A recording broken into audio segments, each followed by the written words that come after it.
आजकल छोटा किसान हो या फिर बड़ा किसान हो, बहुत सारी ऐसी फसलें होती है जो बिना ड्रिप लाइन के कुछ भी किसान नहीं लेते हो। चाहे उसका बजट कम हो ज्यादा हो, ड्रिप लाइन से कॉम्प्रोमाइज नहीं करता है।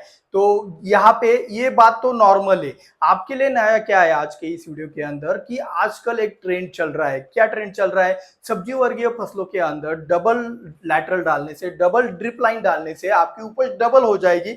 ऐसी कुछ बातें आपको परोसी जा रही है जिससे आपका फायदा हो सकता है या फिर नुकसान हो सकता है। यही बताने के लिए आज का यह वीडियो हमने बताया है। हालांकि ये जो बात कह रहे हैं हम कि डबल लैटरल का इस्तेमाल, ये आज से पहले भी अनार जैसी फसलों के अंदर कर रहे हैं और उसमें उनको अच्छे रिजल्ट भी मिल रहे हैं। लेकिन क्या वह प्रैक्टिस सेम टू सेम आपके वेजिटेबल क्रॉप्स में भी आपको उन्नति या फिर फायदा दे सकती है या फिर नहीं? ये सबसे बड़ा सवाल बनता है। तो आज के इस वीडियो के अंदर हम आपको लॉजिक के साथ और कुछ साइंटिफिक लॉजिक के साथ आपको ये बातें बताने वाले कि ये जो आप सिस्टम अपनाने वाले होंगे, तो ये अपनाने से पहले 2-4 मिनट यहाँ पे खर्च कर देंगे तो आपको पता चल जाएगा कि ये असल में ये कितना वर्क करता है किस जगह पे, और किस जगह पे ये बिल्कुल जीरो काम करता है। तो चलिए बिना किसी देरी के शुरुआत करते हैं आज के इस वीडियो को। लेकिन वीडियो को लाइक कर देते तो और भी मजा आ जाता। यार लाइक किया करो जिससे मोटिवेशन मिलता है। तो चलिए, डबल लैटरल से डबल उपज मिलेगी या नहीं, ये सवाल बनता है। क्योंकि यहाँ पे डबल लैटरल हो गया यानी कि दो गुना पानी हो गया, तो आपका दो गुना उपज हो जाएगा। ऐसा अर्थ अगर आपके मन में आ रहा है तो आप बहुत बड़ी गलती कर रहे हो। अगर आप इन शब्दों के अंदर अगर फंस गए तो आप हमेशा के लिए फंस सकते हो और उससे आप बाहर जल्दी भी नहीं आओगे। क्योंकि यह आपको पता ही नहीं चलेगा कि यार जो आपका नुकसान हो रहा है या फिर फायदा हो रहा है वो डबल लैटरल की वजह से हो रहा है, आपके प्रैक्टिसेस की वजह से हो रहा है, फर्टिलाइजर की वजह से हो रहा है, या फिर किसी अन्य चीज के वजह से हो रहा है। तो ये सब जानने के लिए आपको अभी एक पॉइंट टू पॉइंट अच्छे से समझ लेना है। तो यहाँ पे मैं फसलों को दो भागों में विभाजित करने वाला हूँ। एक मल्चिंग पेपर वाली फसल यहाँ पे मैं लिख लेता हूँ आपके लिए। यहाँ पे हम क्या करेंगे, दो भागों में विभाजित करेंगे लैटरल के लिए खासकर।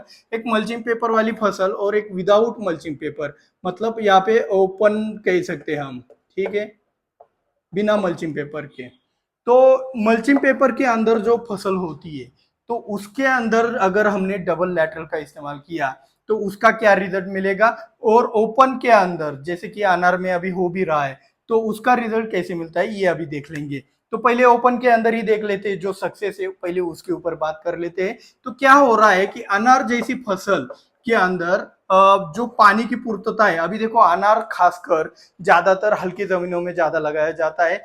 हालांकि एक आध किसान की भारी जमीन भी हो सकती है, लेकिन मैक्स टू मैक्स अगर रेशो देखे तो 70 से 80% तक किसान हल्की जमीनों में ही अनार की फसल लेते हैं। तो हल्की जमीन में क्या होता है कि पानी की पूर्तता ना होने के कारण जो भी किसान भाई अपना अनार लगाए, ये आपका ड्रिपर समझ लो, जो अनार लगाए उसके अंदर एक लेटरल था, तो उन्होंने क्या किया, ज्यादा पानी देने के लिए, अच्छे से पानी का कवरेज करने के लिए उनके फसल के अंदर उन्होंने डबल लेटरल डाल दिया। इससे क्या हो गया, पानी का क्षेत्र पौधों के चारों बाजू में फैल गया और उससे उनके अनार की फसल के अंदर उपज बढ़ गई। तो ये सक्सेस है, ये मैं मानता हूं कि यार अनार जैसी फसलों के अंदर आपने डबल लेटरल डाल दिया तो ये 100% सक्सेस है। लेकिन यही चीज उठाकर लोग क्या कर रहे हैं, मल्चिंग पेपर के अंदर, ये आपका बेड समझ लो, ये आपका बेड समझ लो, इस बेड के अंदर आपकी एक ड्रिप लाइन होती है, ठीक है। तो यहाँ पे क्या कर रहे हैं, इसे निकालकर डबल लैटरल डालकर आपकी उपज बढ़ाने की बात कही जा रही है, जो कि अभी सही है या फिर गलत है आपको कुछ ही मिनटों के अंदर पता भी चल जाएगा। तो अभी जो हम एग्जिस्टिंग में जो प्रैक्टिस फॉलो कर रहे हैं कि एक सिंगल लैटरल जाता है, तो मुझे एक बात बताओ, पौधे के अंदर आपकी उपज कब डबल होगी, जब न्यूट्रिशन का जो भी एक प्रोसेस होता है न्यूट्रिएंट अपटेक का, वो जितना ज्यादा तेज गति से होगा, जितना ज्यादा होगा उतना ही आपका उपज ज्यादा होगा। तो इसके अंदर ये पॉसिबल हुआ क्योंकि अगर सिंगल लैटरल में सिर्फ इतना ही पहला पानी रहता था, लेकिन डबल लैटरल डालने के बाद जो पानी का एरिया बढ़ गया है तो इससे इसका रूट जोन चारों ओर फैल गया। तो चारों ओर फैलने के कारण इसका न्यूट्रिएंट अपटेक बढ़ गया और इसकी उपज बढ़ गई डबल लैटरल की वजह से।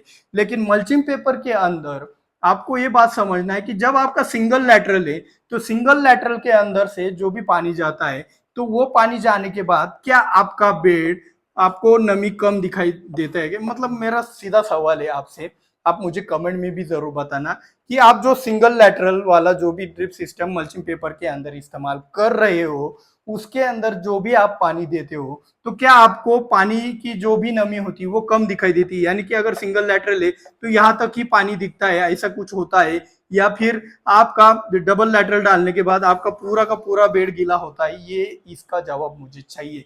मेरे हिसाब से क्या है मैं आपको बता देता हूँ, पहले आप मुझे जवाब टाइप कीजिए, मुझे भी पता चले कि आपके भी क्या ओपिनियन यहाँ पे आते। तो मेरे हिसाब से अगर माने तो जो भी सिंगल लैटरल होता है, सिंगल लैटरल से जो भी पानी जाता है, आप मल्चिंग पेपर ऊपर भी करके देखते हैं तो थोड़ा सा यहाँ की परत आपको सूखी हुई दिखती है, लेकिन ऊपर की तरफ पूरा का पूरा पानी पानी होता है।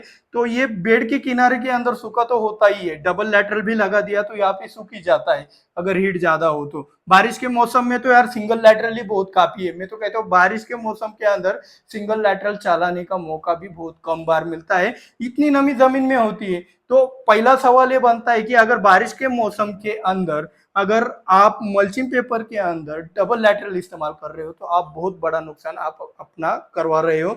तो ये नुकसान करवाने से अच्छा सिंगल लैटरल के ऊपर ही आपका बारिश के मौसम में मल्चिंग पेपर के अंदर काम हो जाएगा, ठंड के मौसम में भी काम हो जाएगा। गर्मी के मौसम में शायद अगर आपका बेड ऐसा हो, थोड़ा ऐसा चौड़ा अगर बेड हो, तो चौड़े बेड के अंदर डबल लैटरल अगर बहुत बड़ा बेड है तो ही आपको यह डबल लैटरल का बेनिफिट गर्मी के मौसम में मिल सकता है मल्चिंग पेपर के अंदर। लेकिन बारिश के मौसम में, ठंड के मौसम में डबल लैटरल से आपको कुछ भी फायदा नहीं होने वाला है, खासकर सब्जी वर्गीय फसलों के अंदर। तो आज का यह वीडियो के अंदर आपने एक पहला बात तो बता दिया, अभी खास बात भी बाकी है, खास बात में तो और भी खास है। तो पहली बात यह है कि आपका डबल लैटरल कहाँ पे सक्सेस है और कहाँ पे फेल है, ये मेरे हिसाब से अभी बताने की जरूरत नहीं, आपको तो समझ भी आ गया होगा कि डबल लैटरल इस्तेमाल करना चाहिए या नहीं। डबल लैटरल अगर आप इस्तेमाल कर रहे हो तो बिना मल्चिंग पेपर के जहां पे आप फसल ले रहे हो वहां पे डबल लैटरल बेझिझक इस्तेमाल कर सकते हो। लेकिन मल्चिंग पेपर के अंदर अगर आप फसल ले रहे हो तो यार सिंगल ड्रिप लाइन से भी हो जाएगा। और अगर आपको उपज बढ़ाने की इतनी ही उत्सुकता है तो आपको सिंपल एक काम करना है, कुछ भी डबल लैटरल डाल दो या फिर सिंगल लैटरल डाल दो या फिर फ्लड इरिगेशन कर लो। आपको सिर्फ यह शब्द याद रखना है, वापसा कंडीशन। आपको इतना माहिर हो जाना है कि वापसा कंडीशन आप कौन सा भी इरिगेशन मॉडल का इस्तेमाल करो, स्प्रिंकलर ले लो या फिर रेनगन ले लो या फिर ड्रिप इरिगेशन ले लो या फिर फ्लड इरिगेशन कर लो, आपको सिर्फ ये शब्द पाना है, वापसा कंडीशन। इससे क्या होगा, आपके जमीन के अंदर जितनी नमी अच्छी तरीके से रहती है, नमी और हवा का रेशो 50-50 रहता है, उतना ही वापसा कंडीशन ज्यादा रह के आपकी जड़ों का विकास ज्यादा होता है। जड़ों का विकास ज्यादा हुआ, न्यूट्रिएंट का अपटेक अपने आप ही ज्यादा हो जाता है। तो इस तरीके से आपको ये सब चीजें करनी है। अभी खास बात की बात करते हैं। तो खास बात के अंदर बात ऐसी है कि अभी जो मल्चिंग पेपर के अंदर होल लगाने की जो भी सिस्टम है, कुछ किसान कहते हैं कि जो भी आपका ड्रिपर होता है, अभी समझो यहाँ पे ड्रिपर है तो यहाँ पे ही होल करके यहाँ पे पौधा लगा दो, आपका पौधा जल्दी खड़ा होके अच्छे से ग्रो कर लेगा।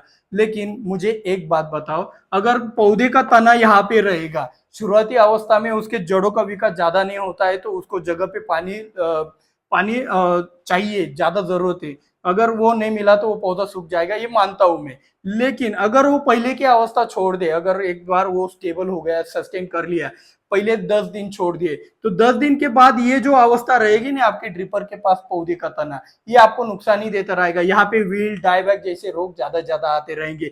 तो मेरे हिसाब से क्या करना चाहिए, अगर आप बारिश के मौसम में आप प्लांटेशन कर रहे हो तो यार इसका तो सोचो ही मत, 2 ड्रिपर के बीच में होल लगाओ, आपको और भी ज्यादा बेनिफिट मिलेगा, पानी तो वहां पे आ ही जाएगा, पहला पॉइंट।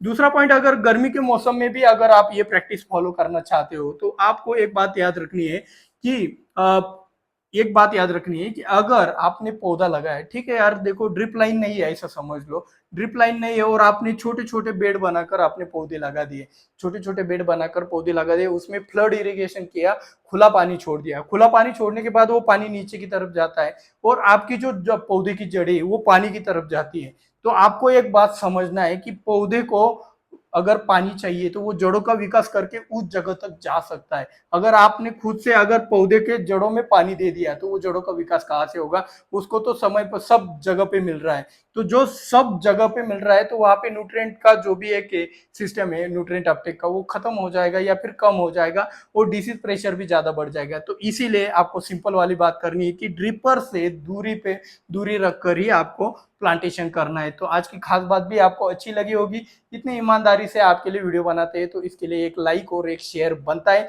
सब्सक्राइब नहीं किया होगा तो सब्सक्राइब जरूर कर लीजिएगा। मिलते हैं अगले वीडियो में। जय जवान जय किसान।